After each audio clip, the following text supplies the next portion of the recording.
What's up, everybody? Welcome back to RBL Weekly. It is week 32 of a 35-week season, which means we are officially in the home stretch. I am the commissioner of the Roast Battle, joined, Pat Barker, forgot my name, joined as always by the host and creator of the Roast Battle, Brian motherfucking Moses. It's been that long, huh? It's been that long. Wow. If we took an SAT, you would have gotten that part wrong. Yeah. Free points. 200 free points, and I botched it. Nice. Forgot my name. The season is, it's been a marathon, and we are nearing the end of it. It's exciting. One of the divisions, spoiler alert, will be officially mathematically decided today. Whoa. I feel like a few of them have been pretty much foregone conclusions, but one of the divisions, 3 teams will be eliminated by the end of the episode, and one of the divisions, and you know which one, is going to remain very, very close. Ooh. Let's go. This is a fun episode. We have a lot of familiar names, people who have been on the podcast a whole bunch before. Okay. We're going to see them a whole bunch more. And we're just going to jump right into the battles. Let's get right into it. As always, we don't watch 7, 6, and 5 here in the studio. Only the top 4. Those are the ones we'll be reacting to. And thank you to Patreon Hall of Flame level member Richard Haddon, who jumped in and ranked the battles for us this week. And there were some really, really close calls. He had a hand in everything 3 to 5. Was up until the last minute a dead heat. So excited to watch some battles, and let's get into it with a guy who we've seen a whole lot. In fact, this is his 9th appearance on the podcast. 3 last season, 6 this season. Very few people have reached those numbers. That is tied for 3rd all time, the 9 podcast appearances. Talking about James Regal, the guy who runs Roast Battle Barcelona, one of the best battlers in the world, the presumptive MVP in Barcelona this year. This is the final battle from Tokyo's Roast Fest, going up against a Japanese battler that we've seen this season. I'm a big fan of this guy, Shota Saimu. It's the number 7 battle this week, Shota Saimu versus James Regal. Here it is. Okay. He works as a public relation consultant specializing in brand reputation and crisis management. I have no idea what you are doing. But his brand reputation is also good. He married with Polish Ukrainian woman in 2019. He specializes in imports.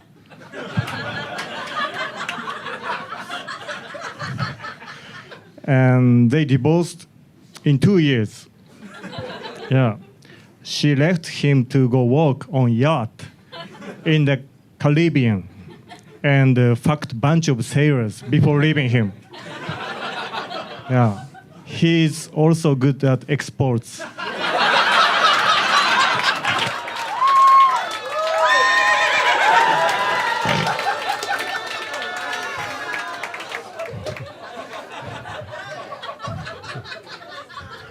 As she always said, any export in a storm. Yeah.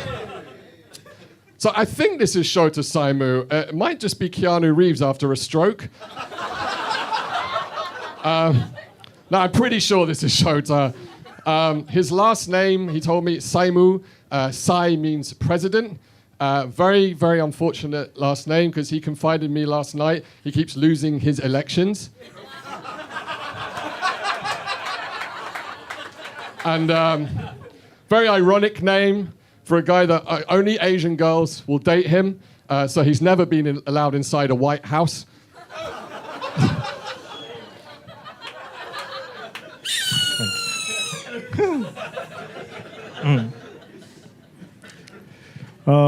You've never been in trouble with the police, right? Yeah. Because he can suck dick.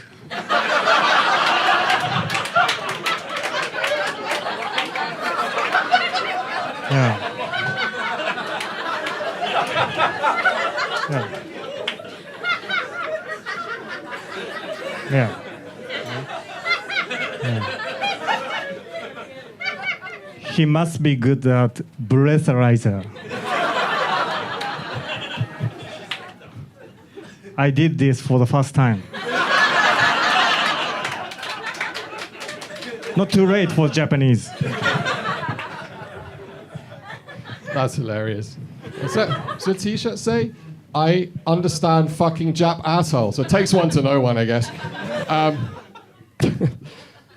So I read before coming here, suicide is the leading cause of death in men between the ages of 20 to 44. Shota's dumb, single, and trying to make it as an English stand-up comedian. I'm just wondering, what exactly are you waiting for? So there's a poster in the toilet that says 23,000 people last year committed suicide. Shota has almost exactly 23,000 followers on Instagram, and that is a true fact. I'm not saying correlation doesn't always mean causation, but... Shota, you remind me of the classic manga series Death Note. You guys know Death Note? Yeah, because whenever Shota writes a joke in his notebook, someone instantly dies of boredom. Nice. Yeah. He told me that one of his most embarrassing memories was being called phoning sex chat line by my mom when he was 16. I have no idea what you were doing. Sex chat line? Phoning chat line? What's that? It's a sex chat line. Yeah. No, ask your mum. Okay. The reason he was called because the chat partner was his mom. His mom got angry with him because he came first.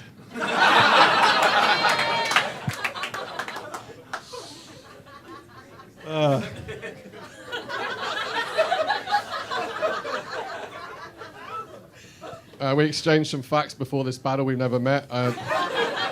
Shota told me he likes noodles. Yeah, no shit, Sherlock. Could have guessed that one. This is not a clever man.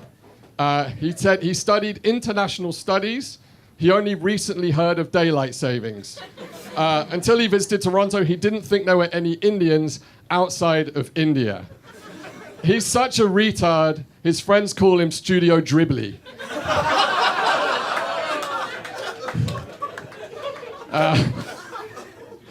Another little fact about Shota, he used to play baseball, but he quit. I'm guessing just like his great-grandfather, he quit after the second strike.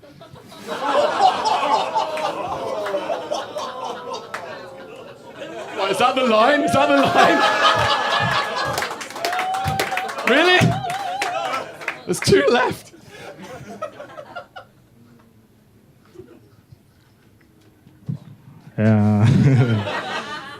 Now your girlfriend is Venezuelan, a good import, and she's half year of you. She's half age you. Yeah. You half age you. How old is she? Did you not read the email? She's 19 years old. That's her age. She's 19? Yeah. Okay, that's the line. That's the line. Is that real? Yeah. Why you are here? In Japan, it's a crime.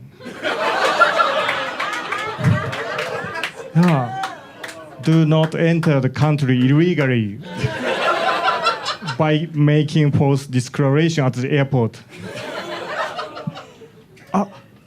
Did you suck immigration officers?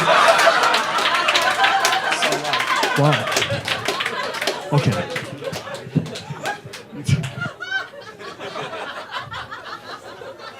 Shota's girlfriend is she's 12, but that's her IQ.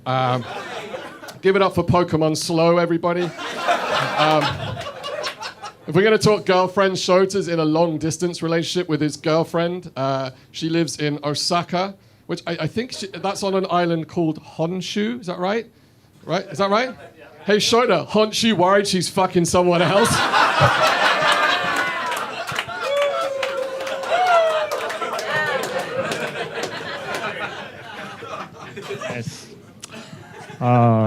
Before this battle, we exchanged it about each other via email, and at the end, he said like, if you'd like to phone chat line, maybe this week. Yeah. I refuse that because I'm straight. That's it.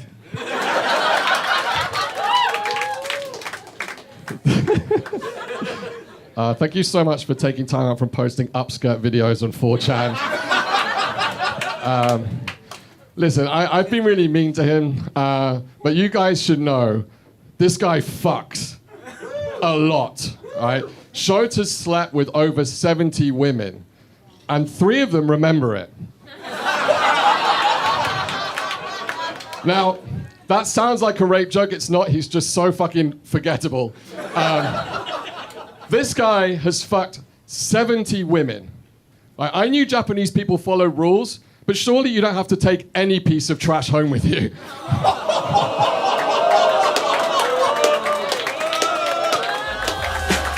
So that was the number 7 battle this week. Shota Saimu versus James Regal. We did not watch it, but I have to tell you about one moment in the battle that was one of the funnier things I've ever seen live. James won the battle and he did a great job, but you know, you've seen James be the target of jokes about the age of his girlfriend. Yeah. The way Shota approached it, in the setup to the joke, he just straight up made James say it. He looked at him and he was like, "How old is your girlfriend?" And James tried to like beat around and Shota would not let him off the hook. And he's like, he's like, "How old is she?" And he was like, 19. And the audible gasp from everybody in the Tokyo Comedy Bar, as Keith Carey said, judging afterwards, you came to a place where like the entirety of their sexuality is based on like octopuses and schoolgirls, and you creep them out. Yeah, with the teenage human. Yeah. Yeah, James. Yeah. Great roast battler. The end. Shout out to James. I'll see you in a couple weeks. Roast Fiesta. I look forward to meeting you and your lovely girlfriend. I guess, you and your wife can babysit. Yeah, exactly. Well, we're all out roast battling and judging and hosting. So Tokyo picks up one more point, their final point from Roast Fest. They had one more event the other night. I watched the live stream of the event. There were some great battles in that one. They are trying to hold off Manchester and London for that 4th and final playoff spot. Will they gain ground this week with 1 point, or will we still see one of the British cities still to come? Let's find out. So the number 6 battle this week comes to us from Austin, Texas. And it has a couple familiar faces to us, not as familiar to the podcast audience. Brent Reed, who we've seen a few times at the Mothership. Very, very funny guy. This is actually his first podcast appearance, and he's going up against Britney Ledesma. Now, there's a little asterisk on this one because technically Britney Ledesma is repping New York. Started the season in New York. I believe a couple weeks ago moved back to Austin. So next season, she joins their roster. But for now, New York, as if they needed any more help, they pick up a bonus point this week because Britney Ledesma. What are we going to do about that? What do you mean? There's going to be a lot of free agents coming out. You know what I mean? This coming up off season, going into next season. Britney, obviously, her chances at MVP are probably, kaput. So she moves, end of the season. There's other rumors about other battlers maybe, moving regions because they maybe been born in these regions. Oh, yeah. We're going to get into some weird... It feels... Feels very like a World Cup soccer-y. What I want to see, frankly, is I want to see, a city that needs a little bit of help. I want to see, like, Cleveland. Yeah. I want to see Cleveland somehow come into like millions of dollars and just go full-blown New York Yankees. I want to see Let's go LeBron. Yeah, I want to see Chris Paul or Kyle Hornhorst, one of the guys who runs Cleveland, have a relative die and leave them millions of dollars, and instead of buying a house and setting up their family, they decide to give contracts to Paige Wesley and Shalaka Kurup, and everybody has to move to Cleveland.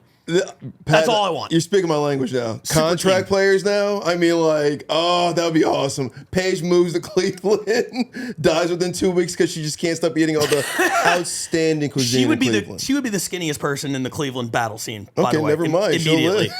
No, I just want to see that press conference where Shalaka is like, not 1, not 2, not 3. But 4 kebabs. Yes. Kebab stands were going to open in Cleveland. So it's the number 6 battle this week, Austin, Texas versus New York. Brent Reed, Britney Ledesma. Here it is. We're going to go ladies first on this one. Britney gets to go first. Here we go. Britney Ledesma versus Brent Reed. Isn't it crazy his glasses didn't come with the mustache and nose attached? This is my first time roasting a level 3 warlock. When Brent first started playing Dungeons and Dragons, he asked, "Can I have slaves? Can I have slaves?" Britney is a gross bitch. Hey, Britney, if you're here, who's putting peanut butter on their pussy and going to the dog park? Brent, you look like you have a long pussy. Oh, God. Brent studied communications in college to learn how to talk to boys. And he minored in fucking it. Okay, we don't like do it action. Fuck you. Britney's life is really hard. In fact, today she couldn't decide whose boat she wanted to go on. It's a Sophie's choice when I honk. Brent calls his dick a gun because he would love to shoot a school full of kids with it. Talk about the back shots. Britney told me she's bisexual, which I'm not sure is the right term for a person who will fuck anyone north or south of the border. Shouldn't you be manning the GameStop glory hole?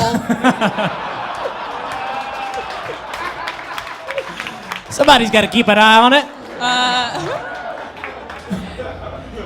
Brent was a radio DJ in Alabama for 6 years on 96.7 FAG. Coming on my chest is my dad. Britney is half Mexican. Britney, you look like when a guy's about to go down on you, you ask him if he wants it on corn or flour tortilla. I do. Then she squirts lime on her pussy. All right. Don't forget the tajin. Yeah, this pussy burns. Muy caliente. Oh, God. Thank you, DJ Rimjob. Brent Reed is actually short for Brent Reed Target. Growing up, Brent used to go cow tipping. That's when he would put the tip of his dick in his mom.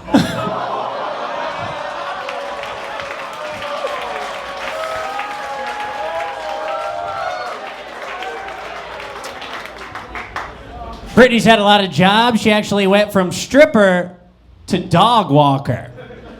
Yeah, I guess that perro titties couldn't make the money. Fuck! I fucked up that joke. I really thought Pedo was gonna crush. Fuck. He's just mad he couldn't buy lap dances with Fortnite skins. Fuck. Okay, that was 5, right? Fuck. Yes. So that was the number 6 battle this week. Austin getting a couple points. It's been a really solid season for them. It's tough being in the same division with LA, but I think Austin has more than held their own this year. And this is a situation where if we had a wild card, they would still have a lot more to play for at this point. But they've been consistent the whole way through. I feel like they're on the countdown more often than they're not. I mean, they have huge superstars. I mean, they got Heather Keith and Patrick Depari. Adam Lucky's out there. Liz Splatt now is making a name. Lucas McCreary. I mean, I'm naming people because we know them, obviously, but those are kind of household names in Roast Battle when you talk about it, especially Roast Battle Austin. But here's the thing that I love. Those guys haven't done much this year. Yeah. Other than the All-Star game, Heather has not battled since Netflix. Patrick Depari has not battled since Netflix. Francisco Rincon, who was one of their main scorers last year, has barely battled. Colin O'Meara just did his first battle of the season. The guys who we associated with, these are the big guys in Austin, they've more or less taken a step back, and I feel like Austin has had some new people emerge this year. Mike Eaton's been great, but, Captain Wright coming out of nowhere. I feel like Munford Davis we've been seeing a lot more of. Scott Fillmore. Grant Adcock, Ryan Cameron, the comeback party of Dan Nolan. Dan Nolan, Dan and Ryer had an incredible battle at the mothership, a week ago. I think we'll be seeing that coming up on here sooner rather than later. Shout out to Dan Nolan, also the first RBL battler across 2 seasons to go 10-0. Damn. Undefeated record. So he's undefeated. Undefeated. In just the entirety of the league. The entirety of the league. That's my boy. Yeah, he's a killer, man. Let's keep it moving right now with a guy who I think we're going to be talking about in the MVP race, not the city MVP race. I'm talking about the league MVP race. This is a guy who I think was in the lead for a while, took a little bit of a break, and now he's back. I'm talking about Max Sorich from Chicago. He was the number 1 ranked battler for a little while. Like I said, hadn't battled in a minute.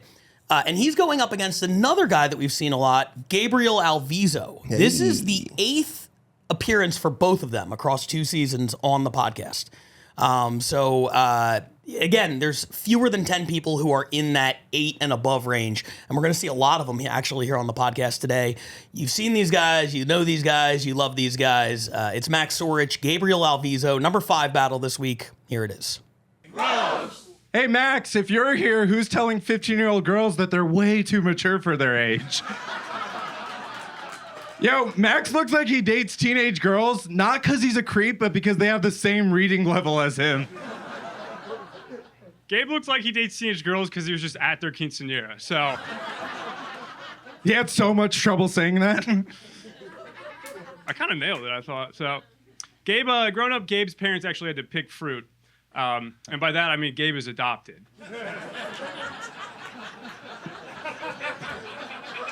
Dude. Oh, Max is so mean, dude. What a mean thing to say, dude. Max is so buff, dude. Max got all of his muscles from pushing down all those gay thoughts. Dude. That's why he's so strong, dude. Fucking gay. Gabe gets really nerdy about music genres. Like, he'll be like, that's not punk. That's softcore new revival punk. It's like, no, dude, that's not a personality. Dude, fucking mean, dude. Max looks like his safe words are, do you know who my father is? Hey, Gabe's safe words are, is Modelo time!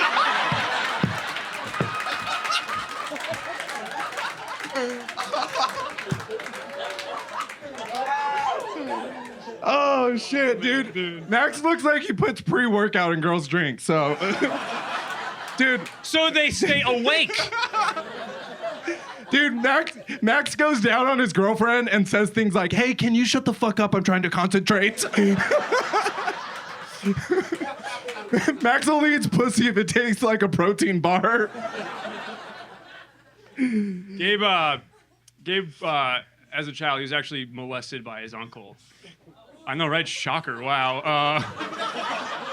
No way. Max looks like an uncle. Gabe actually lost his apartment this summer. He had to couch surf for a few months. I know, right? Can you imagine if this guy looking more homeless? That's crazy. Dude, Max looks like if a TJ Maxx fucked the Coles. And his face looks like if a dude named TJ fucked a dude named Cole. Cause he's fucking gay. And strong though, he's super strong, dude.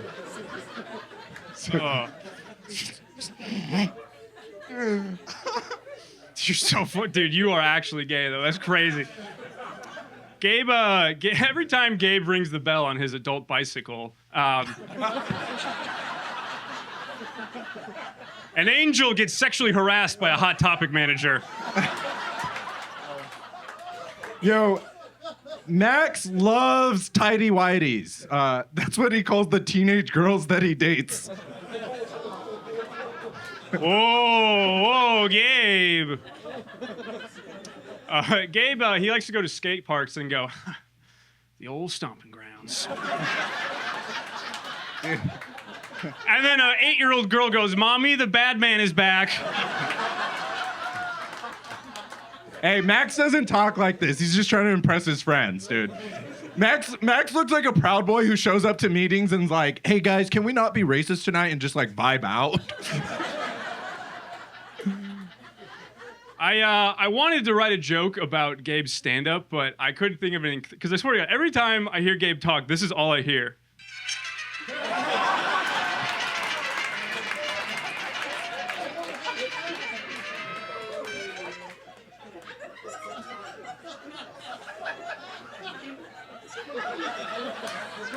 Give it up, give it up for them, everybody. Holy fuck, man.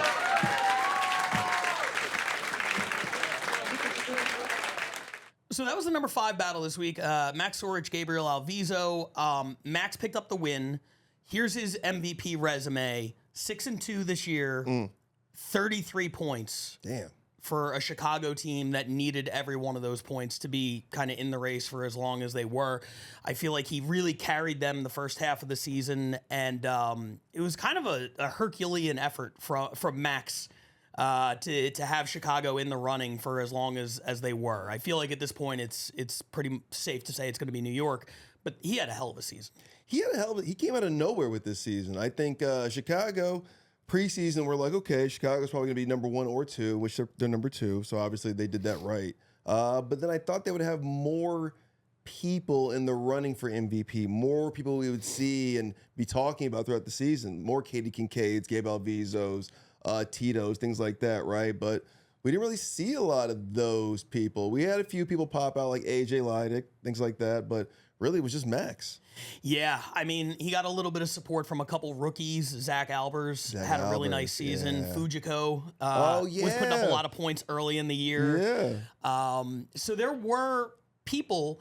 I think one thing that's tough for Chicago, and this is where it's different from another sport. We talked about how, in other sports you could sign free agents, you can make trades. Here, Chicago tends to be a city that a lot of people pass through.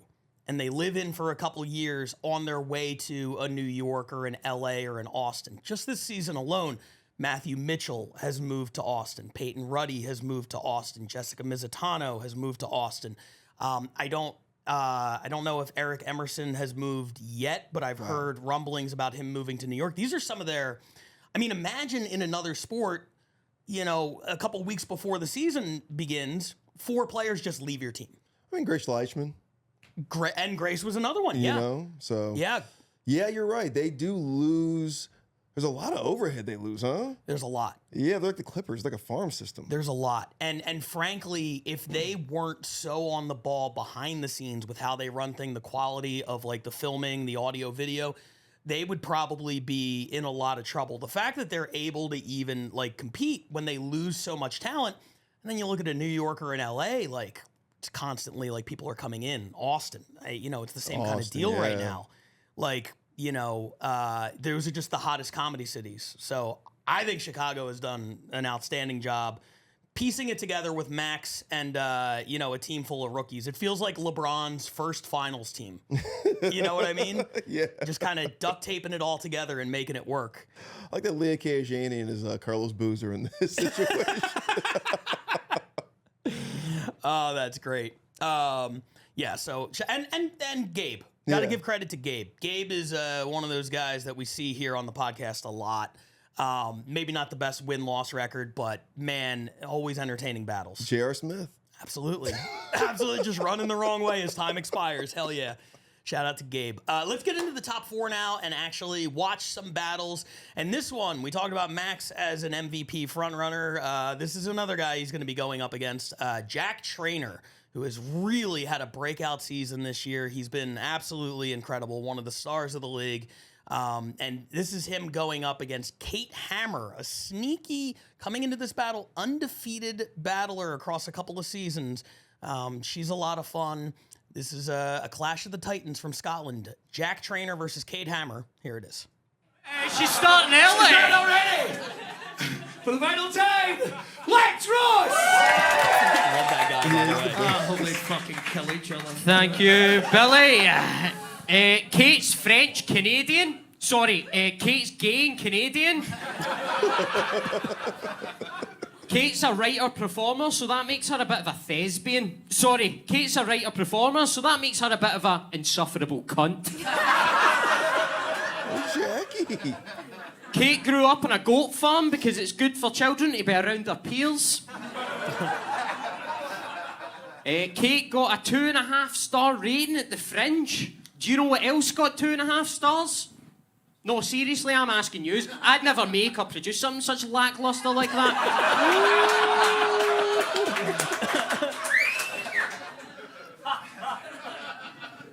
Thank you. First off, let me just say it's amazing to meet the inspiration for the phrase jack shit. Looking at you, I get it. I get it now. Jack Trainer looks like if E.T. burned up on entry. Come on.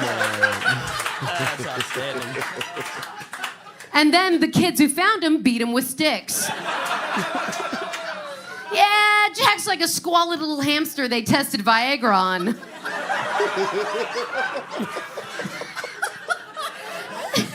And then they beat him with sticks. Not yet. Jack looks like the 6th Mumford son they keep in the attic to kiss. That's right, Jack. Even with 5 of the worst hipster musicians in the world, Jack is still Mumford's worst son. Jack looks like a guy named Cletus who comes in jars and sells it as snake oil. I'm not mad, though. I'm feeling amazing and covered in cum. That's not snake oil. That's jack shit. Wow. She got it all out. She got it all out. Oh, Kate doesn't do drugs. Lame. Bit of a wasted opportunity, if you ask me. I think she'd do okay in women's prison. Kate, you look like you've been divorced 6 times, but they keep getting denied the child support. Kate, you look like the type of person that would name their firstborn child after their favourite smoothie bar. Kate, you look like one of the Blue Peter presenters that goes on to hang themselves. Woo! Jack tries to bring a crazy energy to the stage, but Jack, you'll never be Carrot Top. You're a Carrot Bottom. Which is also what the hospital refers to him when he once again comes in with a vegetable up his ass. Oh, I'm Jack Trainer. I put the jack in jacking off, and I put the cum in my shoes. That's right. That's right. Call Jack Quentin Tarantino because he loves the foot feel of his fresh spunk. Okay. Wow. Jack looks like the missing evolutionary link that we intentionally lost. Like evolution is trying its darndest to solve overpopulation. God is like, even this guy's getting laid? I need to create a woman who has standards. Speaking of which, his girlfriend is a sociology major. He thinks they're in love, but she's just trying to get an A on her thesis entitled Naked Mole Man Becomes Civil. Oh, and the crowd goes wild. They love a good Naked Mole Man reference. It's like a modern My Fair Lady, but at the end they beat him with sticks. Go for it. Yeah, I should probably just get the train. Kate looks like she breastfeeds her dog. Kate, you look like they've mashed Barbie and Ken together. That's like such a compliment. Thank you so much. Nah, they got them off Temu.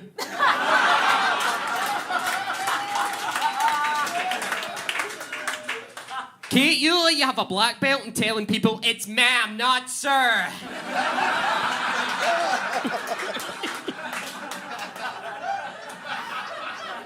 Kate done a show at the Fringe once called Bruce Willis is My Dad, and once he heard of this, gave himself dementia.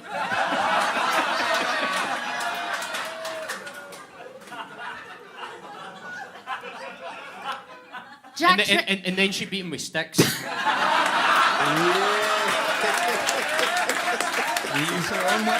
didn't fucking bring your own punchlines? None of You didn't bring that? All the mines are shit. I'm getting eaten alive up here. Kate, help me! No idea what he just said. Hey, please, help! All right. I'm trying to kill you. Jack Traynor is a powerhouse. He doesn't let anything hold him back, aside from first, second, and fourth grades. Deeply learning disabled.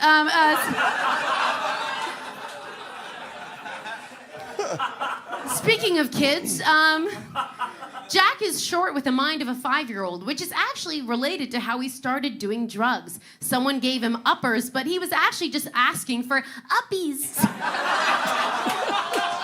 Stupid. Jack, can you just raise your arms for me? Yeah! Oh, yeah! Jack is such a petite ginger rodent. He's like if Stuart Little... He's like if Stuart Little fucked a Cheeto.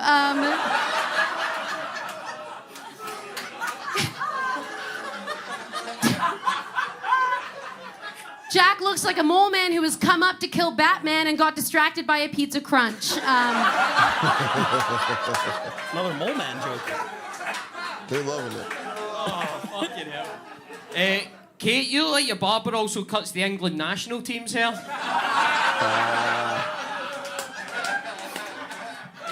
Kate actually cuts her own hair. I know, shocker. It's not a personal choice. She's just been barred from every single salon in the country because she keeps going in and going, sorry, eh? Will you give me a good scissoring, eh? It works every time. Kate's so much of a guy, she has an entire orchard of Adam's apples. Kate has a face only a mother could love, and even she fucking hates her. Kate, that's true. That's fine. That's true. Kate, how do you simultaneously like both left and right wing at the same time? Canada has strict gun laws, and since meeting Kate, I've been lobbying for looser ones. Jack, if you're here, who's selling drugs to my grandma at bingo night? She needs her eckies, Jack. You've got her hooked. She came to my house and asked for all of my birthday money back, Jack. She caned me in the clit, Jack. She's mad. She's selling tricks on them street, Jack. She's approaching random men and offering blowjobs, Jack. £5 for one, £10 if she takes her dentures out. She's calling them gum jobs, Jack. Can I just say, it's definitely worth the tenner. Oh my God. She's using her long tits to play with their balls, Jack. Jesus Christ, dude. Luckily, the only man who would pay for a gum job was Jack. But unfortunately, Jack can only finish with my grandma if he puts my grandpa's ashes on the cuck chair. Cup chair. Cup chair. I'm glad Kate's actually insulting me tonight. Usually when someone that looks like her speaks, it's about building wells in Kenya on her gap year. I love his accents. I love his voices. Kate, you dress like the teacher that only taught me and the other disabled children. She sounds hot. Despite being Canadian and having a Justin Bieber-styled haircut, this is the one little boy even P. Diddy wouldn't even diddle.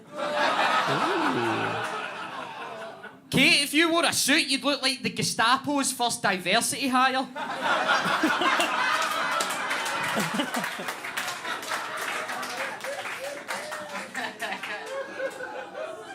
Kate's a trained lifeguard whose middle name means virgin. She's always been a natural at keeping people from getting wet at the bottom. Sorry, this has been bugging me the whole time. You have a little something where... Oh, you fucking...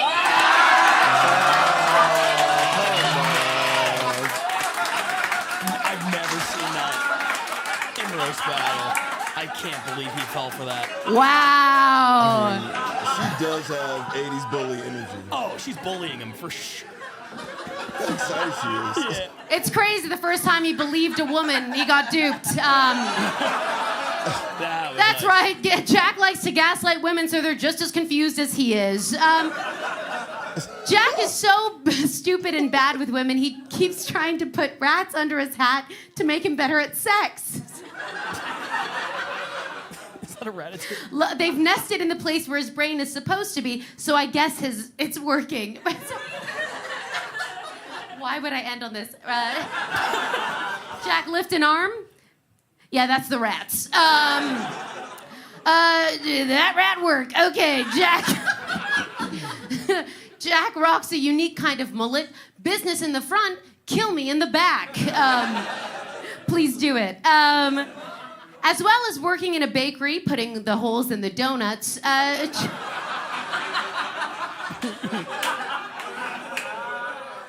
Jack dresses up like a minion every Saturday to attend kids' parties.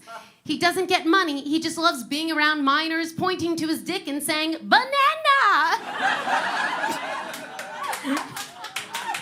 All right, Jack, get back to your attic where they're gonna beat you with sticks, okay! If Kate was in a horror film, she'd be Dyke Myers. Okay. I should have closed with that one.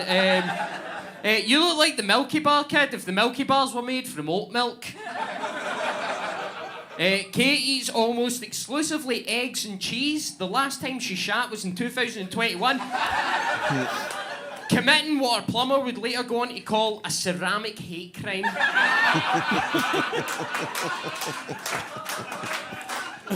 Kate thinks her accent isn't sexy, but everyone who hears it talks wishes she would just get fucked. There we go, let's hear it, yes? All right. Wow. That was the number 4 battle this week. Jack Trainer versus Kate Hammer. I'm going to start with the obvious. Kate Hammer is a psychopath. That name is appropriate.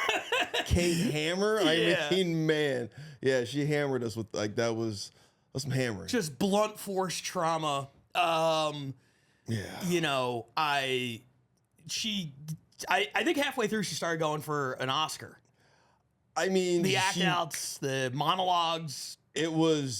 It just felt very. It felt like an '80s movie. I don't know. It felt like a Bully versus like Revenge of the Nerds. Obviously, Zach Morris versus Screech. It was just like She just had all the, and then she did the thing where she like Jackie got pooped his nose. I mean, yeah, dude. Oh man, she was. Kate Hammer. That was impressive. In a very unimpressive way. She had some really good. I mean, look, her first joke, Jack looks like E.T. if he got burned up upon re-entry or whatever, and then the kids beat him with sticks. I thought her first turn, she was coming out firing with some really good material. I think the callback was good. Kind of devolved somewhere in the middle. Yeah, it looked like Megyn Kelly was doing an interview with the Trump shooter. It looked like Sharon Stone battling somebody she just turned to stone. Oh, that's good. It looked like Rocky IV, like Dolph Lundgren versus Rocky Dennis. Wow. Yeah, I'm going deep. Yeah, no, those are all spot on, every one of them. I guess I'm just going to address this because it could affect Jack's MVP candidacy. Kate Hammer won that battle. Yeah, I mean, she won that. I mean, she was clear. You could understand her. Jack was kind of monotone. His jokes were a little better, but she just had she was animated. She was a fucking animaniac. She was all over the place. That was like, you're like Kate McKinnon and Saturday Night Live. It felt like that. It felt like the female reboot of Ghostbusters versus the fan base that hated them. Yeah.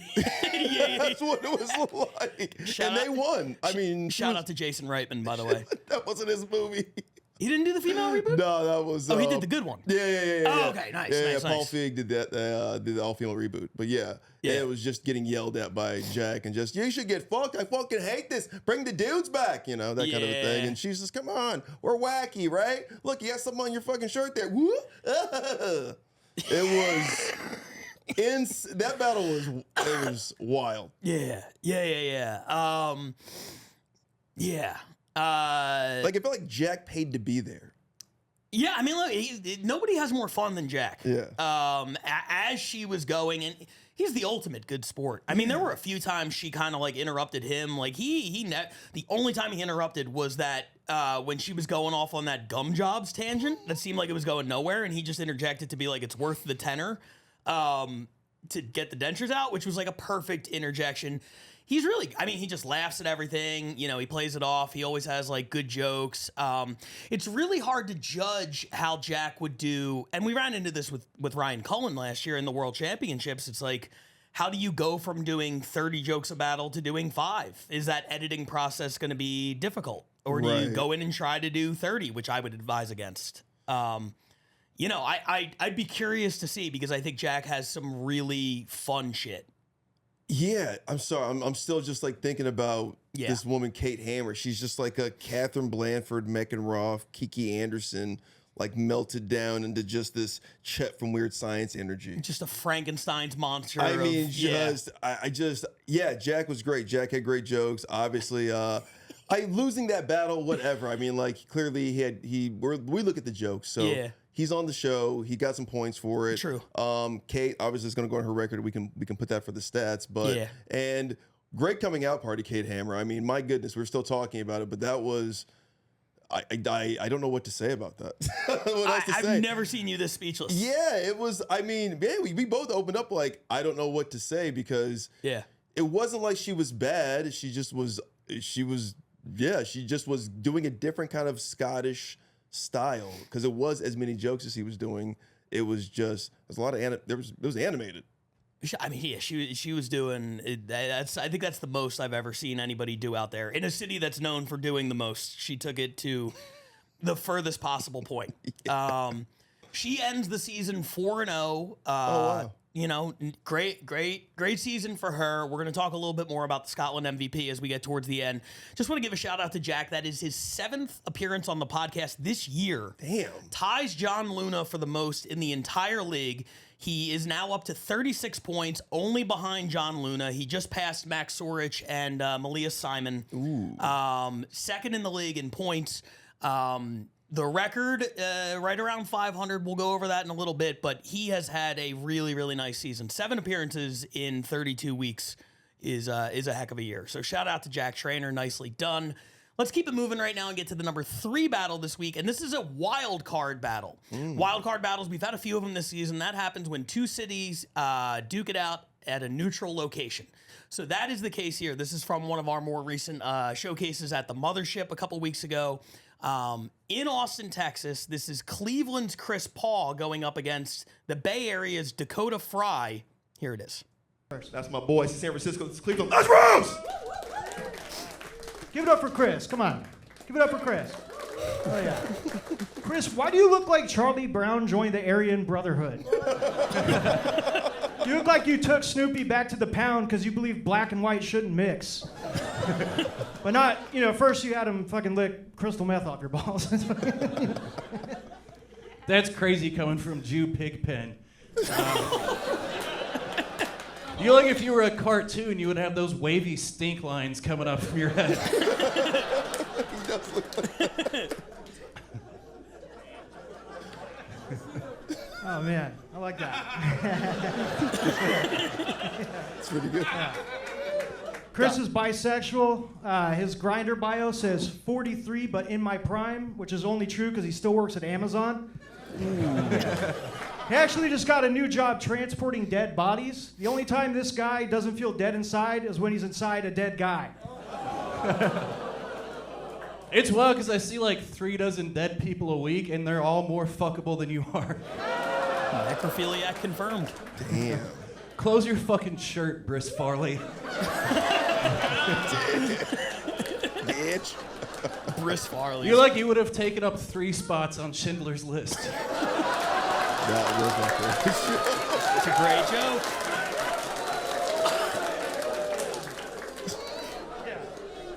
Oh man, it's pretty good. It's pretty good. Chris has 2 kids, which makes him a family guy from Cleveland, which is ironic because every woman he's ever fucked yelled, "No, no, no, no, no!" That's fucking funny. Attracted to Teens Wolf. Shout out James Regal. If you're here, who's directing the porn parody of 8 Crazy Nights? Writer's strike fucked that one up. Oh man. Chris is an alcoholic from a broken home. It's ironic he can't beat 12 steps when the reason he drinks was because he was beat by 12 stepdads. Yeah, Chris's real dad actually died of throat cancer, which broke Chris's heart to learn his own dick causes cancer.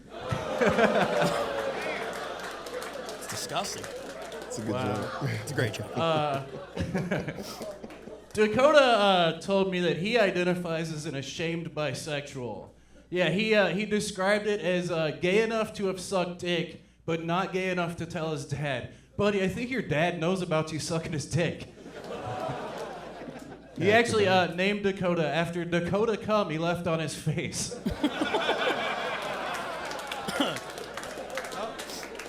At least my dick didn't kill my dad. Chris looks like the singer of Linkin Park if he wasn't allowed within 1,000 feet of one. Yeah. He tried so hard and got so far, but in the end, he's still a sex offender.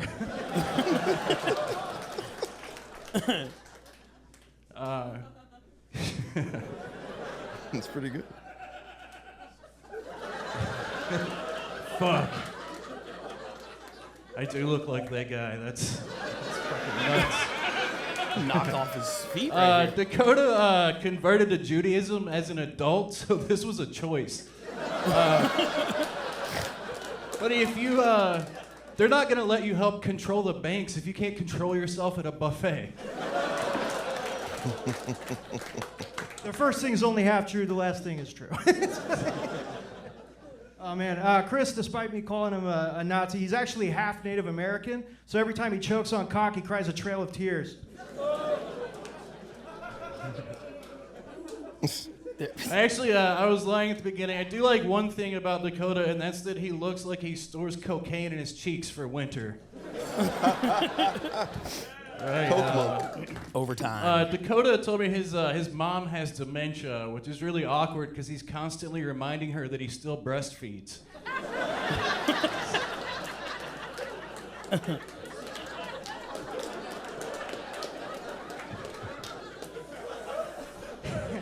Chris is a great drawer. He actually drew some of his own. Show him your tattoos. He did his own tattoos.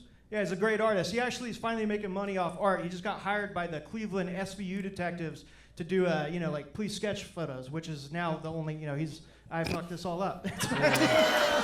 Today, Junior. Oh, what a way to end. To explain what happened there, it went to overtime, and in the judgment between regulation and overtime, I made a joke about Dakota looking like a police sketch. I did something very similar, and he had that in his mind as his overtime joke, and almost immediately after I did that, I was like, fuck it, let's go one more joke, and he just like, it's that moment of panic where it's like, well, I can't do that joke, but that's the joke that's in my head, and then, you start tripping over it, so that's what happened there. Unfortunate ending for Dakota Fry. Fun battle overall, though. Yeah, that was a great battle between the lead singer of Sublime and a Jewish landlord played by Slimer from Ghostbusters. Back-to-back Ghostbuster references, guys. We're in here right now. We know our audience. Hi, Jason Reitman. Yeah. Obviously, man, Dakota, anytime you put him in a battle, he's going to get on the scoreboard. He's going to get on this podcast. I've never seen a guy like that who's, outside of maybe Keith Carey, that just is always a fun battle, can always get you points, will always put you in a showcase element. Yeah. And it's just always fun. I mean, I remember being live at that battle and hearing those jokes and watching those guys live, and I was like, God, this is so much fun back and forth. Obviously, Dakota lost, but he's the most fun I think we've had of just a guy who just consistently loses. the prototypical embodiment of like what a good roast battler who never wins is. If you look at his numbers this season, that was his 7th podcast appearance, now tying John Luna and Jack Trainer, most in the entire league. 3-9 record. Put up 28 points. I think he's got a real shot at winning the Bay Area MVP with a 3-9 record. I'm just going to come out and say it. I really, really do. He has gotten the most points for a city that is 2nd place in the West. Wow. You know, toughest division. And he is their leading scorer. And the Bay has a bunch of guys like him and like Logan Farr and everything like that. Guys who, you know, it's not about the, you know, the win-loss record. Josh Means is another guy who is hovering around 500, but like always puts up entertaining battles. That's why Dakota Fry was selected for the mothership. That's why, as much as this is a sport and the wins and losses matter, we preach constantly it's about the quality of the battles. There, you know, when I'm picking somebody from the Bay to do this thing, the Bay has a battler who's 7-0 this season. I've never seen this person perform. They've never ended up on the podcast. They're coming down to LA in a couple weeks to battle. I'm going to see them for the first time.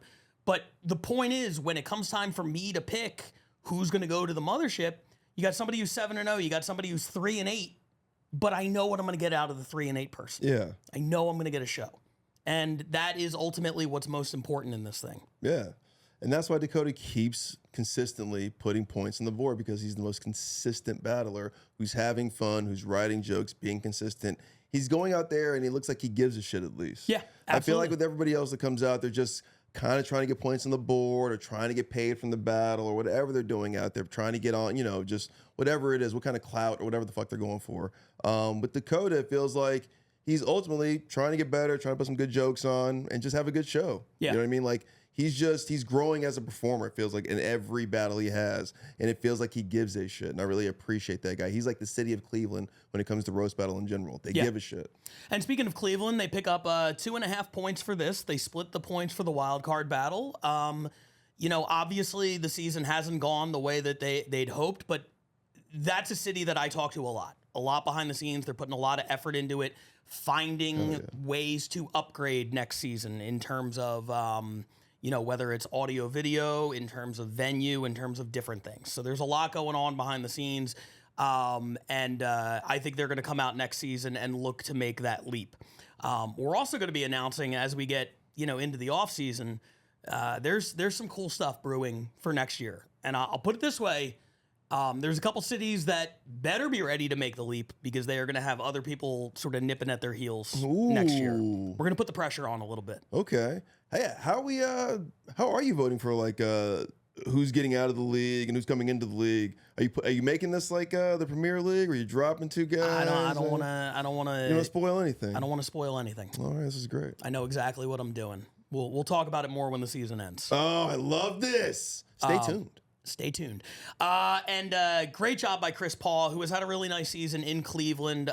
You know, not only co-running that scene down there, but now going 5-2 and making his podcast debut. So great job, Chris. Great job, Dakota. A lot of fun number 2 battle. And we're going to keep it moving right now and get into the top 2. And the number 2 spot goes to New York. It's been an incredible season for New York.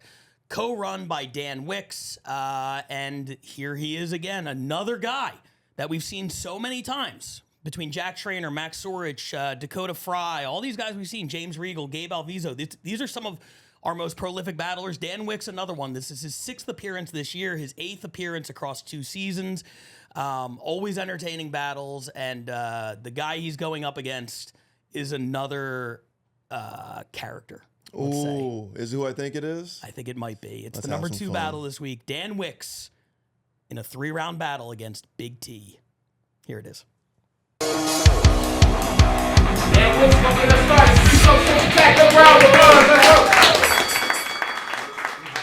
right, what's up? This looks like a battle between the Joker and one of his goons. Yeah. Tommy's day job is mob henchman number 4. Yeah, when I beat Tommy, I'll know that the tutorial is complete.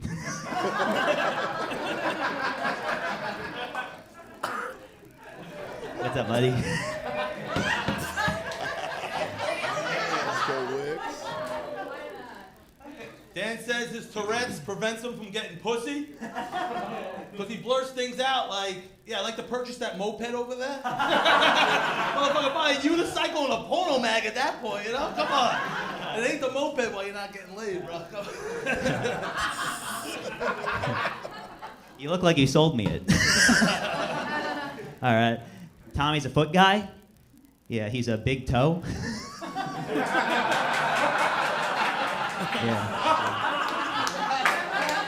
Yeah, as a matter of fact, Tommy loves feet so much he bit one off of Captain Ahab. Read a book. Literary reference completely lost on that crowd. There it is. It's his white way. I live in Rockaway,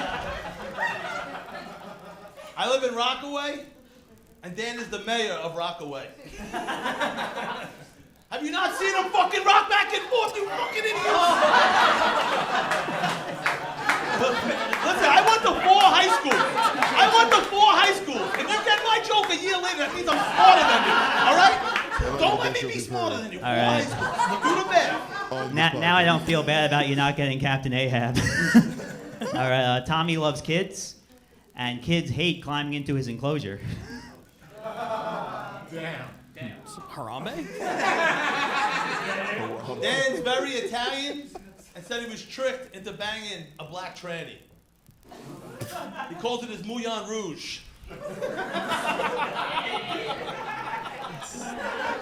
No one's from Brooklyn, I guess, huh? Give him a round of applause, yo! How to defend the fighters, yo. Ladies and gentlemen, round 2. It's gonna be 5 jokes. They're all in a row, and Tommy's gonna get us started. Y'all give him big energy. Let's roll!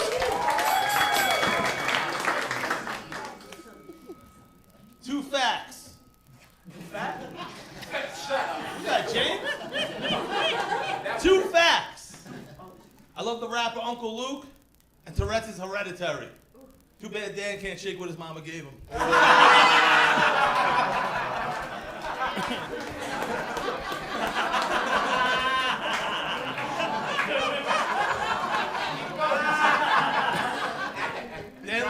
Dan wears a lot of rings. Dan wears... Don't do it, man. Don't do that. Dan wears a lot of rings. He says he feels powerful like Thanos when he's cruising the street for trannies. He snaps his fingers and all the X-Men appear.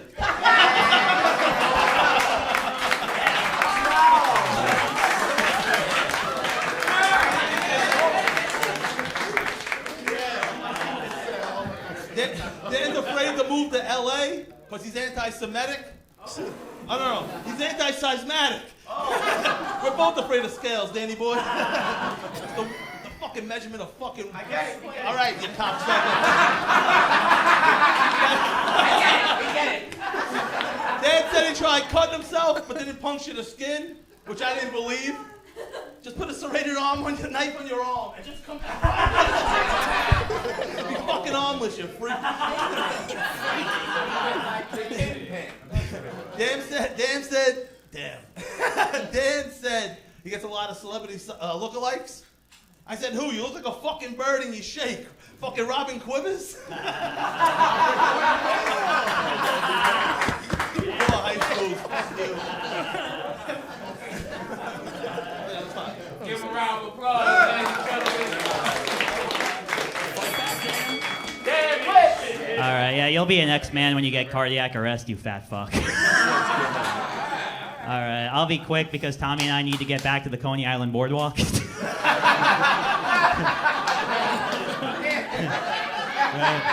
Yeah, doesn't Tommy look like he's tailgating the Nathan's hot dog eating contest?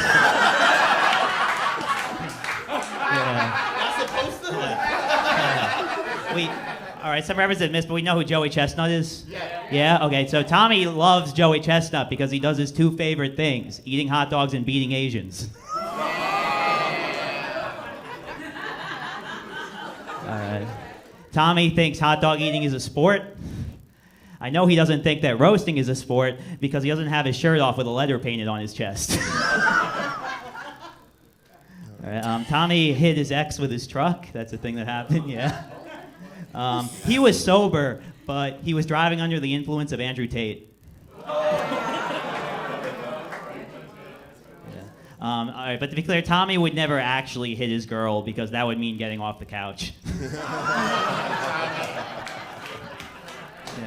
Much like couches, Tommy leaves a lasting impression on people.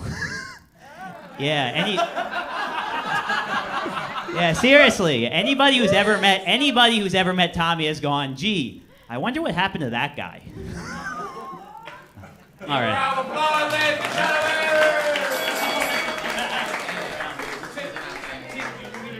All right, y'all give him a round of applause. Let's roll. All right, Tommy looks like if a marshmallow was racist.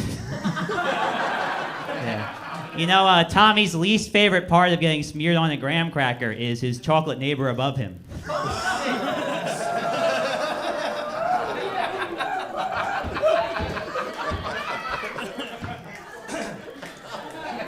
Dan's a software engineer and has this stupid fucking haircut. Too ready works with Indians that don't scalp Americans. Hey yo, hey yo, hey yo, ho! Hey, too bad you do. Yo, who has the PS5 remote? Someone pick this character. Get this ugly fuck off the screen. All right. It's like when you're picking the character, like. Press the X button. Get this fucking ugly fuck off the screen. Someone pick the character already. Who has the PS5 remote? All right, shut up. Boom. All right, here we go. Jokey joke time.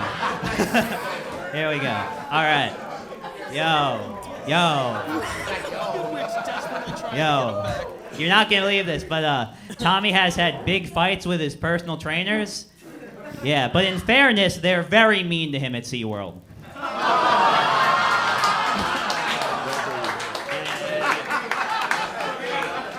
They only feed me twice a day. 3 meals is the fucking standard American diet. Twice a day over there. 2 buckets of fish. Delicious fish, but twice a day. One more wouldn't hurt. Oh, I'm a whale, right?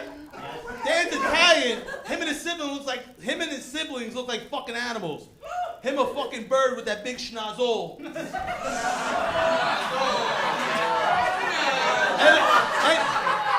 his sister. When I look down as I'm fucking her, I'm like, look at this guinea pig fucker. Guinea pig fucker. If I'm a pig, your sister's a guinea pig fucker. I'm a whale, he said, though, actually. But same thing. Land pig, whale. Oh my God. It's your turn, Dan. Yes. All right. Here we go. Tommy's in an interfaith relationship. Yeah. He prays to God, and his girl kneels before Buddha.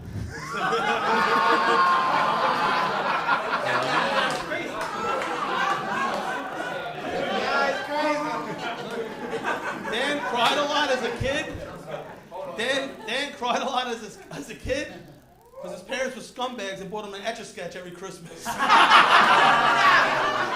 fucking Picasso over here.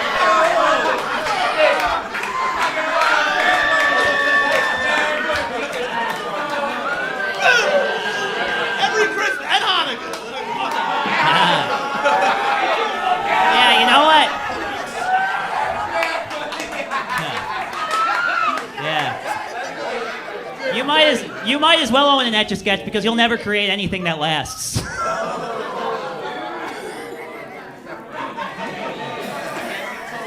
All right. Tommy, no, we got more. I got 2 more, bitch.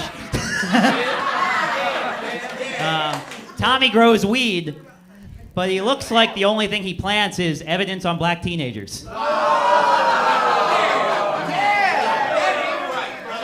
home with me?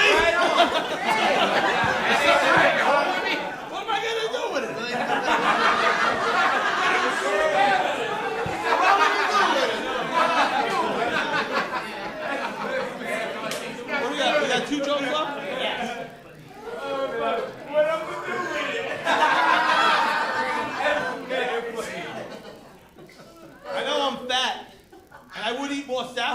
if just Dan made them for me. So every piece of lettuce would be coated in that delicious dressing.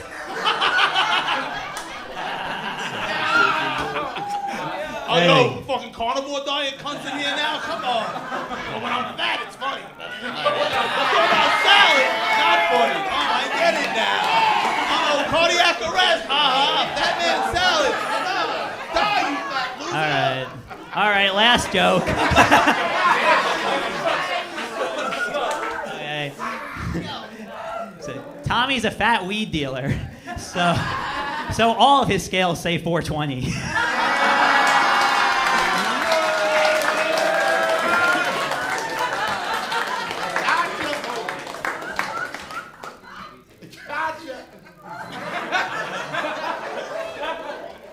Dan gets his big nose from his dad, who made it out of 9/11 out of the towers. I was like, no shit, most people with big noses did. My girl's Jewish, I can say that. It's funny. More a good joke than fucking Dan. I It's funny. All right, do you want me to explain 9/11? I did it last week with these young kids. Give a round of applause. Wow. Wow. Of all the characters we've seen on this episode, from Shota Saimu to Gabriel Alviso to Jack Trainer to Kate Hammer to Dakota Fry, that was unlike anything I've ever seen. That was Big T in his final form. That was controlled chaos the whole way through. That was a lot of fun to watch. He's the best. I'm sorry, Digits. That's the best character we have going in the league right now. There's nobody like that guy. He's got Nate Welch in him. He's got DeHerm in him. He's obviously from New York. I mean, there's so many fun things that he did, obviously, from just, doing the Andy Kindler thing of just like, what, you didn't get it? Well, here it is. Oh, you still don't get it. And he's just, because he's just so big, animated, and a character. Like, anything he does is going to be funny. Yeah. Right? He's got this Chris Farley thing about him where everything he does is just funny because he's such a big, funny-looking dude. That voice and the accent, he's from New York. He's doing New York-based shit. I mean, Moulin Rouge about getting tricked by a trans woman, a black trans woman, is one of the funniest things. And one of the great, there's a chef's kiss there if you understand what Moulin Rouge means. He's the mayor of Rockaway. Rockaway. Oh my God. The Etch-a-Sketch thing. Oh my, you want me to explain 9/11? Oh my God, dude. The cutting his wrist thing. Dude, he's got this like, a favorite of ours is Tommy Pope. Sure. Right? He's got this like weird, obviously New York, Philly area, just I don't give a fuck attitude. Don't get the fuck is going on with this over here, you know, kind of a thing. But also intelligent enough to write a great joke and be self-aware and break the fourth wall. I mean, there was just so much to love about that. At first, I was like, this is the number 2 battle? Fuck. First round was the weakest of the 3. It really picked up in the second. And the third was like super strong as well. And that's the part I don't want to get lost in the shuffle, is what maybe sets him apart from some of the other people we've named. He did like 15 jokes in that battle. And a lot of them are really fucking good on paper. It's not like he needed to do all that shit to sell it. It just took it to a whole other level. Like, a lot of those were really, really, really good jokes. And the way he turned on the crowd whenever they didn't like one was perfect. Normally, I would advise against that. Turning on the crowd, he makes it work. He's so likable and fun.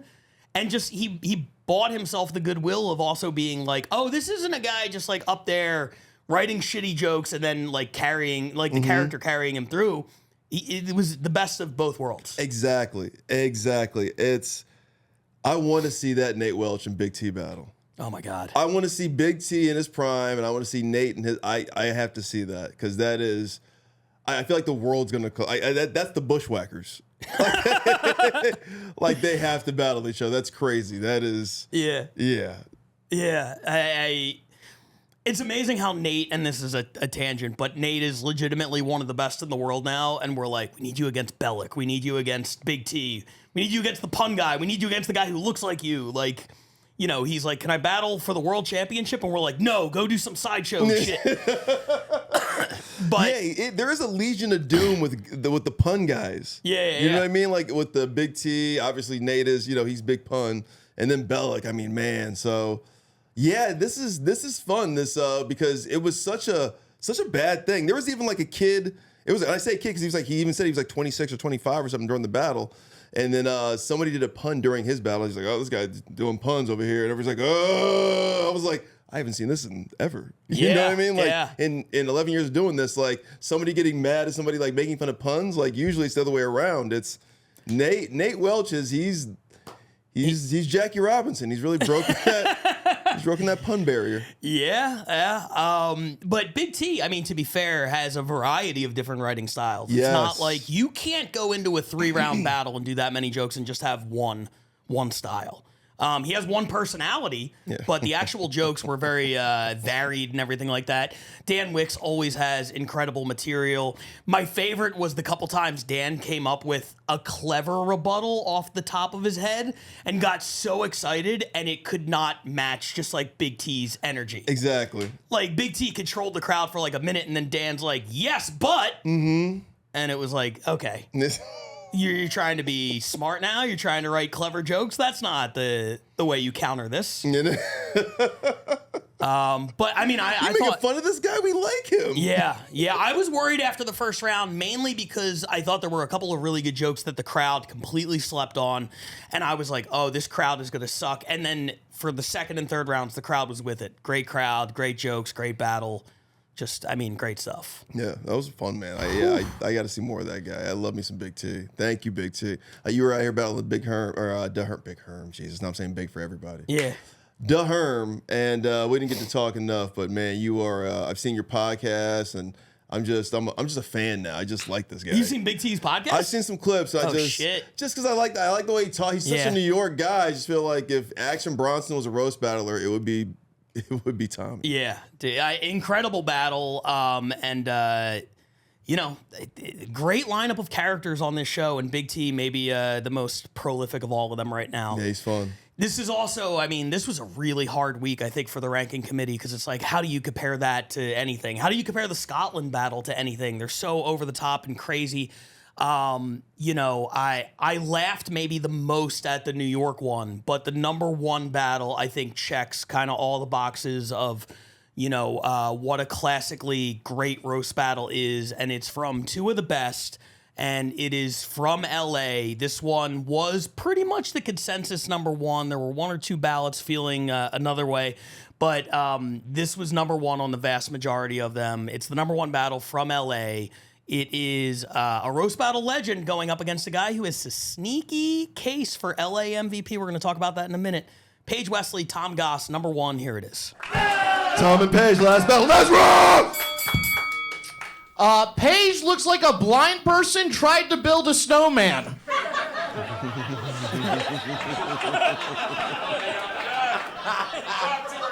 She's actually, love Paige. She's married to a very attractive man. But still, the only time she can get wet is when she's drooling over cheeseburgers. It's true. I'm fat. You look like unemployed Mario. Tom wears a 40 waist and a 44 neck. Tom, your neck's so fucking big, you gotta stretch before you swallow.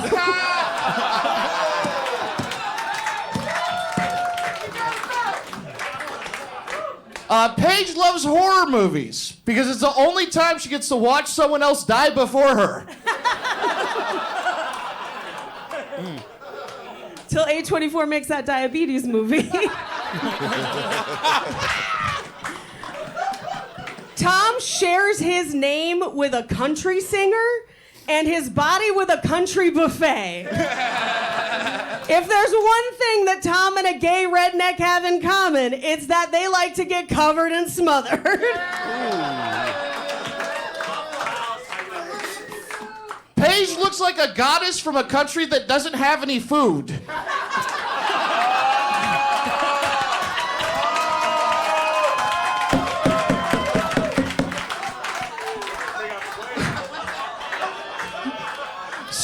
of which, Paige actually calls her feet God because she believes they exist even though she can't see them.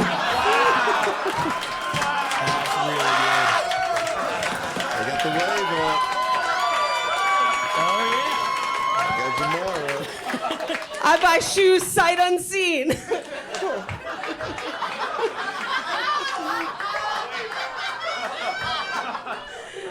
Just as an aside, doesn't it sound like Tom learned English from a parrot? Tom actually had a stalker for a while, and they would text him all the time. Weird shit, like, your account is overdrawn.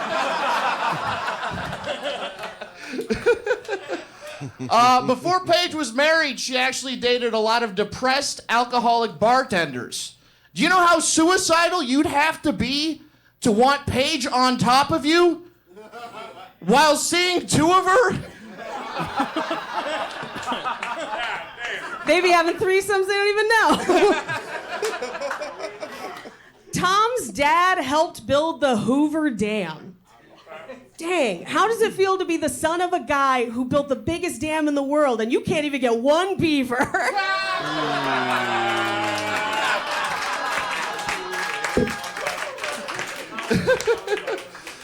Doesn't Paige look like she hocked Tua's corn dogs?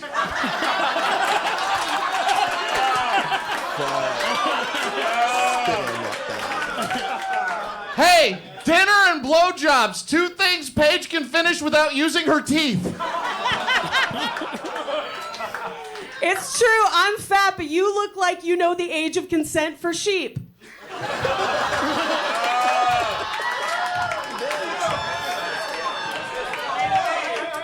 Tom has been institutionalized many times, and he's obsessed with lacrosse. So I think when it comes down to it, man, you just like being chased with nets. I liked it. That's fun. Fuck you guys, that joke was great. The power of friendship at the end there. Lacrosse guy, I didn't know Yeah, Tom Goss won this battle in overtime. Apologies for nodding. I requested the clip, and I did not get it with the overtime. But I don't think it changes much. Great battle either way. Tom picks up the win. What are your thoughts on the battle? I mean, I was there live. It was awesome. For the people at home who didn't see it, Tom Goss is on an unprecedented streak right now. Came in a little late in the season, maybe like a quarter into the season, and has just been on a tear. He's been going into Rose Battle like it's his encyclopedia, basically, studying old battles, remembering old battles he used to do, hearing old jokes he used to. Like, he is a Funkin' Waggles of Rose Battle, and you're seeing it now because he's got a lot of styles, like we're talking about Big T does. Yeah. Tom's got the same thing. He can probably beat you in a lot of ways, a lot of different jokes, and a lot of different styles. To beat Paige Wesley, which is kind of the litmus test in Rose Battle Los Angeles, is something to be said. That is the person you probably have to beat to kind of see, like, all right, where am I at in this thing? Yeah. Right? And if you can't beat them, or if you can't even match her, her swag, her, how good she is, kind of a thing. So that was I've loved seeing his ascent and his comeback. And then obviously Paige, man, she's so much fun. She's like Dakota Fryer, Keith Carey, in that sense of there's never a bad battle with Paige Wesley. She does win more than she loses, unlike those two I just mentioned with the Keith and the Dakota. But man, it's that was a fun battle, and obviously I think Tom won. Yeah. Let me talk real quick about Paige Wesley just to put in perspective. It's her 8th appearance on the podcast as well. A lot of people jumping from 7 to 8 this week. It is her 6th #1 battle, which is, she set the record last week, and I don't think I realized it at the time. I didn't acknowledge it on the podcast. She had previously been tied with Shalaka with 4 #1 battles. 2 weeks in a row, she posted #1 against Lexi last week, against Tom this week. She, as you said, is the litmus test for, getting to kind of that next level. And she's incredible. She also moves up to 44 points over the course of the 2 seasons, which is second all time, again, to Shalaka. Just not enough great things you could say about Paige. We don't have enough time to get into all of it. The ladies occupying the top 2 spots. Absolutely. Yeah. I love it. And that's a battle, by the way, that I will move mountains to make happen at some point. Shalaka versus Paige. You don't gotta say mountains when you're gonna say that. As soon as I said it, I was like, all right. Tom Goss, I'm going to hold off my thoughts momentarily because we got a couple graphics here at the end. I want to look at the standings, and I want to talk about that. What's that? Nice standings. Yes, thank you. I want to talk about the standings, and then I want to talk about the 4 front-runner cities for MVP, and I want to go real fast, PTI style. We'll put a minute on the board and just kind of run through them real quick, and then we'll get out of here. Sound good? Mm-hmm. So looking at the standings right now, Los Angeles has officially clinched the West. Now, I had a couple people ask me, like, how is, like, Toronto still in it, right? They're down by so much. In theory, a city could get as many as 17.5 points in a week if they have the number 1 battle and then they send people on the road for 2 through 7. Obviously, that's not going to happen.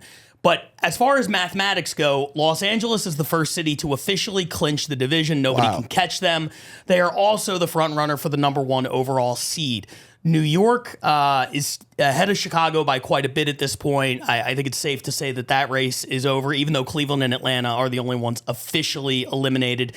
Same thing in the West. Scotland, obviously, is going to win the West. Barcelona and Toronto could be eliminated as soon as next week. And then you have the East, where everyone is technically still in it. Australia is, that's not going to happen. But those other 3, man, it's wide open, and they all missed, with the exception of Tokyo, who picked up 1 point, a golden opportunity to gain ground this week. Wow. That's crazy. What do you think? Obviously, Josh Main's good night. Valiant effort. Before even getting to 100 this year. But really, it's all about JJ Wackrat and the Tokyo Cats. They called their shot. It's the lowest scoring division, but it's got the most heat right now. And I still think London can get out of there. I'm still going with London on this one. I love Manchester. I love what they did this season. Yeah. Tokyo, obviously, you were out there, so you've got a soft spot for them. But London, they're the powerhouse, so I'm riding with them for the next 3 weeks. Okay.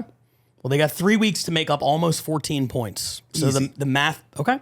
Easy. Get 2 number 1s. There it is. 2 number 1s, and they're right back in it, assuming that Tokyo doesn't put up a number 2. Shit. All right, those are the standings. Let's take a look at, real quick, 3. We're going to put a minute on the clock. These are the guys that I think have a real shot at winning the MVP for the cities that are going to be in the playoffs. And as you know, the MVP will be representing that city in the playoffs. We're going to start with Los Angeles.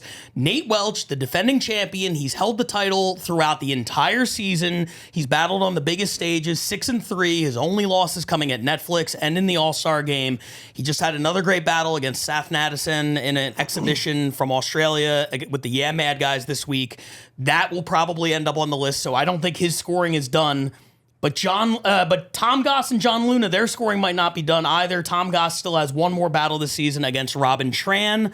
John Luna has 1 more against Ryan Nesson. If you had to handicap the race right now, who you got?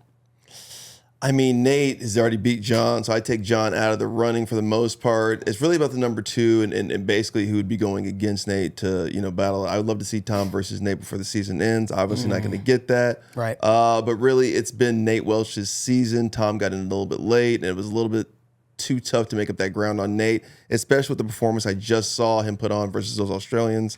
It's Nate Welch, man. Okay, and there's a typo there. Tom Goss should have 26. I messed that up, so that one's on me. But let's move to New York right now. This is, and look, you could extend this race. Chris Crespo's had an amazing season. Irina Chalitze. There's a few people, Dan Wicks, who would belong in this race, but I think right now these are the 4 that have a real shot at it. You have the defending New York MVP, John Ajota. His numbers are probably the least impressive here, but he made the Final Four of the Netflix Festival. We just saw him do some absolutely crazy shit at the mothership that you will be seeing on this podcast next week. We have seen a lot of it in person, his biggest hits. Eric Asker, second in the league in wins with 7. He has 14 points. Andrew Manning, one of the only undefeated battlers in the league. He has 13. And then Malia Simon, quietly almost, 7-3, 32 points. Obviously way ahead of the rest of the pack in terms of points. Her biggest downfall will be she lost head-to-head against both Ajota and Asker. Handicap this race for me. And that's the tough part for me with Malia. It's she's a preseason favorite of mine to be in this race. So I can factor that in there. She's got the points. She's got the wins. She's got a lot of pluses on her side. She's a real stat stuffer when it comes to the MVP race in New York.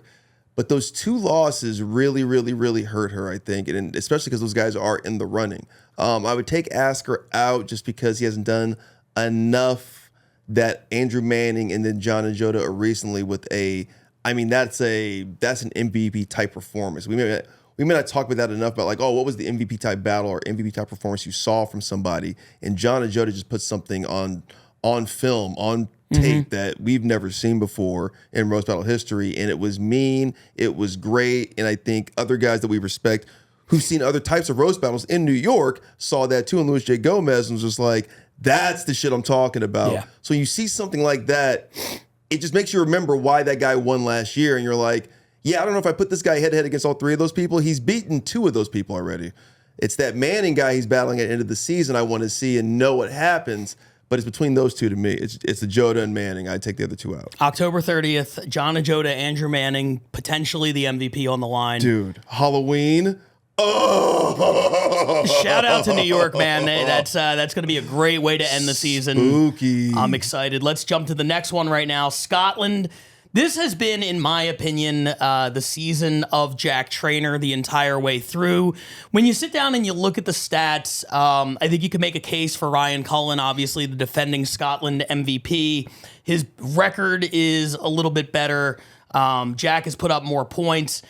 Jack is close to the 500 record, which I think is the only argument against him. But look, that tie against Shalaka in maybe the battle of the season, to me, is maybe worth more than a win over a nobody. Second in the league in points. It's just that 4-3 is not exactly an MVP type of record that jumps out at you. What do you think on this one? Well, that's the thing, because with Ryan, if he does get MVP and you bring him out in the tournament, he's going to put up a hell of a performance and maybe win the whole thing, right? Because he's very formidable and he's one of the best that we have in the world. Jackie Trainer, though, is the flavor of the week, the flavor of the league this year. But that record, though, you don't know if you bring him out here if he's going to win. But that's not how the MVP voting works. I totally get it. I totally get that. I'm just saying that if you're competitive and you're like, fuck, I want my region to win. Yeah. I don't know if I'm putting Jack Trainer in there.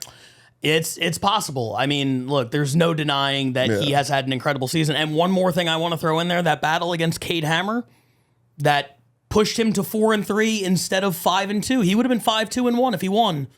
The deciding judge on that one, Ryan Cullen. Oh, hater. Could be controversy. Let's check out Tokyo, and there's no guarantee that they will make the playoffs, but if they do, I think this race is just as close as any other one. Jay Yamaki, the Tokyo champion, 4-2 with 20 points. Troy Lewis, 5-2 with 16. They both battled on this event this past week. The battles will be coming in the next couple weeks. I won't spoil anything, but they both won, and they both had really good performances. This one is as tight as it gets to me. It's Yamaki for me. I like Troy and what Troy can do, and I've seen some things that Troy can do. He's battled some Hall of Fame battlers, but the things that Yamaki has done this season, I've seen on this program. Yeah. How many battles has he had on RBL this season? He's battled 6. I think 5 of them made the countdown. Yeah, and Troy has how many? Like 4. They're both kind of there. They're both kind of there. I just think Yamaki's got a little bit more of a style bend that lends to gaining an MVP edge, I think. And head to head, I think Yamaki beat him, right? That was last season. Okay, so they haven't battled this season. Okay. Yeah, they have not battled this season. I don't think you could go wrong with either of them. Jay Yamaki, 4-2, and his only 2 losses were both top 3 battles against Shalaka and myself. That's a really good resume. It's hard to argue against. But they're both 2 of my favorites, and I think honestly Tokyo would be in good hands with either of them. Should they make it? We don't know. We have 3 more weeks to figure it out. The MVP race, I'm sure, will come into a little bit more clear focus. We will know who wins the International East.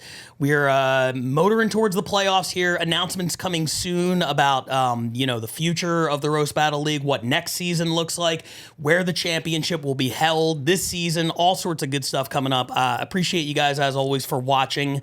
And I got nothing else. You? Grab tickets on Punch Up Live. Grab merch on the website. Let's roast!